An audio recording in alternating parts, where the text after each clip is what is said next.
Steering हो जाए, लेकिन अभी तक हो नहीं पाया। हो जाएगा। सब तीर कमान आप लोग हम ही लोग पर चलाते हैं, कुछ रोज चलाइए।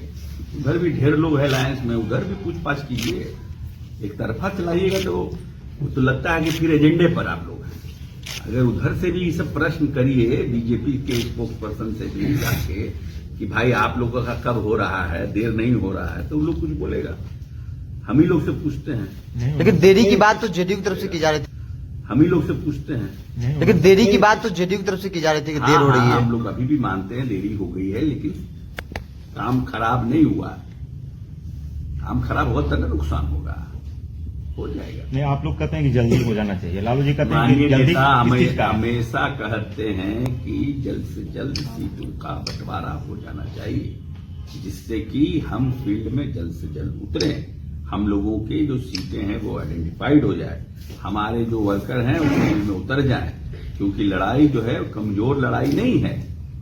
जिस तरह से भारतीय जनता पार्टी मंदिर और राम मंदिर को लेकर के जिस तरह से भगवान राम को भी ये लोग छोड़ नहीं रहे हैं, तो उसकी ऐसी परिस्थिति में हम लोगों को भी अपनी तैयारी पूरी करनी चाहिए। और चुनाव में तो आप जितने सजग और सतर्क रहते हैं और जितना आपका चुनाव लड़ने का जो धारदार पैमाना होता है उतना अच्छा होता है। इसीलिए नेता का आग्रह है कि भाई जल्द से जल्द हो जाए।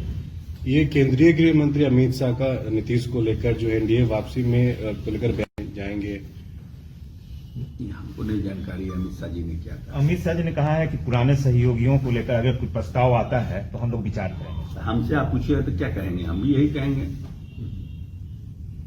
ये तो बहुत स्क्रिप्टेड बयान है, इसमें नया क्या है? पॉलिटिक्स में इसमें नया क्या है? नहीं, पहले बोलते रहे हैं कि दरवाजा बंद है, इसीलिए आप नया बयान। कभी नहीं बोले दरवाजा बंद है। अमित शाह जी ने कभी नहीं कहा है कि दरवाजा, तो हमेशा बोलते हैं कोई प्रस्ताव आएगा, तो प्रस्ताव देगा कोई तब ना। हम लोग तो प्रस्ताव दिए नहीं है। प्रस्ताव कोई भी व्यक्ति से पूछेगा तो यही कहेगा कि प्रस्ताव आएगा तो हम विचार करेंगे। मांझी और उपेंद्र कुशवाहा क्या मतलब है? उस घर से हमारे पड़ोसी के घर में क्या हो रहा है, हम उसमें क्या ताक झाक करने? आप जाते हैं अपने पड़ोसी के घर में ताक झाक करने, तो हमसे क्यों एक्सपेक्ट करते हैं हम ताक झाक करने जाए? हम अपना घर में बैठे हैं, हम अपने घर को सुदृढ़ करेंगे। हम दूसरे घर में क्या तरकारी बन रहा है, सब्जी बन रहा है, हमको उससे क्या मतलब है? विरोधी दल है ना हम लोग को, हम अपनी पूंजी पर हम लोग खड़े हैं। दूसरा का क्या हो रहा नहीं हो रहा उस पर नहीं। हम नीतीश कुमार के कार्य जो 18 वर्ष में नीतीश कुमार ने इस प्रदेश को आगे बढ़ाने के लिए काम किया उसको लेके जाएंगे।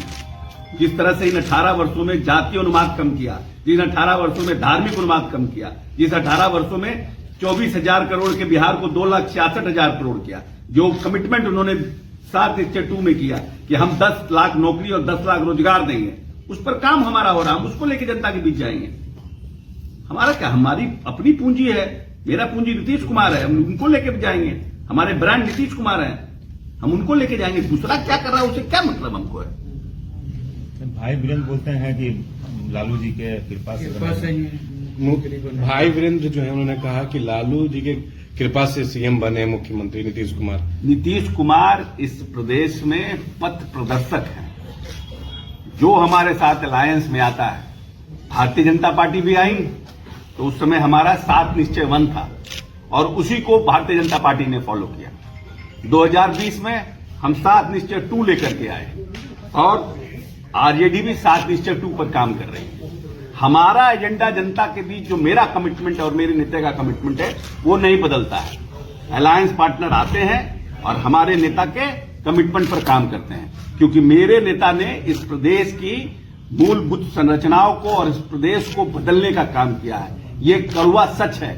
घोर से घोर विरोधी नीतीश जी का भी ये मानता है कि नीतीश जी ने बिहार में काम किया है। अयोध्या में जो होना है उद्घाटन, तो ये तो मुख्यमंत्री सचिवालय चाहे मुख्यमंत्री के प्राइवेट सेक्रेटरी इसका जवाब देंगे। हम तो उनके पॉलिटिकल अलाई हैं। मुख्यमंत्री का कहां कहां कार्यक्रम बन रहा है, कहां कहां जा रहे हैं तो हम नहीं जानते हैं। लेकिन 21 तारीख को माननीय नेता समस्तीपुर में मेडिकल कॉलेज के उद्घाटन में जा रहे हैं। हमारा काम है प्रदेश की जो नौजवान हमारे लोग हैं, जिनको माननीय नेता ने इस प्रदेश में आने वाले समय के लिए जो शिक्षित करने का जो लक्ष्य रखा है उसके लिए काम हम कर रहे हैं। हमारी पूंजी, हमारा मंदिर, हमारा जो प्रदेश है वो आगे बढ़े, वही हमारी पूंजी है। हमारे भगवान राम के प्रति समर्पण और भक्ति, मेडिकल कॉलेज का उद्घाटन, हमारे इंजीनियरिंग कॉलेज का उद्घाटन, हमारे नौजवान साथी जो 94 लाख लोग हैं इस प्रदेश में जो गरीबी रेखा से नीचे हैं, जिनको जातीय गणना में हमने आइडेंटिफाई किया है, उनको उनके जीवन स्तर को उठाना, ये हमारा राम के प्रति भक्ति। आपका क्या विचार है सर, जाना चाहिए नहीं जाना चाहिए, आपका विचार क्या है? क्यों भगवान राम मंदिर को राम तो हमारे दिल में बसते हैं, हम भगवान कहां ढूंढते ढूंढते करेंगे। तुलसीदास कहते हैं कि कण कण में भगवान है, आप में भी भगवान है, अपने भगवान को पहचानिए, थोड़ा मेडिटेशन करिए, भगवान आपके निकलेंगे अंदर से। सुर और असुर हर व्यक्ति के अंदर होता है, तो ब्रांडिंग हो रहा है ना, ठीक है, ये भी अच्छी बात है, कोई बात नहीं है। हर मंदिर में एक छोटे से हनुमान जी का भी स्थापना होता है, तो उस जगह हर्षोल्लास होता है, लोग पूरा झाल मदिरा लगाते हैं, हनुमान चालीसा का पाठ करते हैं, अखंड कीर्तन होता है, हर जगह होता है। लेकिन क्या इस देश में सिर्फ अखंड कीर्तन और भगवान राम के मंदिर बन जाने से देश का कल्याण हो जाएगा? कि जो बेरोजगारी जो इतनी बड़ी है संख्या बेरोजगारों की, उसको कैसे हम एड्रेस कर पाएंगे, ये भी एक सवाल है ना। भगवान राम का मंदिर का निर्माण अच्छी बात है, उससे हम इनकार नहीं करते, लेकिन बेरोजगारी एक बड़ा मुद्दा है, महंगाई एक बड़ा मुद्दा है, इन दोनों को भी एड्रेस करना पड़ेगा भगवान राम के साथ साथ, तब जाके इस देश में हर्षोल्लास होगा। सिर्फ एक आप पैमाने को देखकर उसकी आप ब्रांडिंग करिएगा, तो दूसरा जो पैमाना बेरोजगारी और महंगाई का है, उसको भी एड्रेस करना पड़ेगा आने वाले समय में, तब जाकर भगवान राम के प्रति